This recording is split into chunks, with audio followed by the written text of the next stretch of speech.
How to download CapCut on your PC. Hey everyone, welcome back to the channel. In today's tutorial, I'll show you guys how to easily download CapCut on your PC. So the very first thing you want to do is open up Google Chrome and then simply search for CapCut download. Hit enter. And now you can directly go over to CapCut.com and download it from their official site. Click on this option, download for free. And once you click on it, it will automatically start downloading the installation file over here. Once you have the installer open, you can either go to the folder, double click on it to simply open up the installation file, click on yes, and it will automatically start downloading CapCut for you.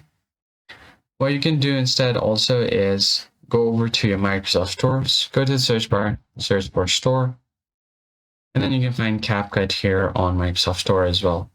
Go to the search bar at the top and then simply type in CapCut, hit enter, and then you'll find CapCut right here on top.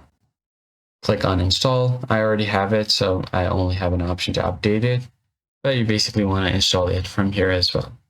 And that's how you can easily install CapCut on your PC. If you found the tutorial helpful, hit the like button down below, subscribe to the channel, and I'll catch you guys in the next one. Thanks for watching.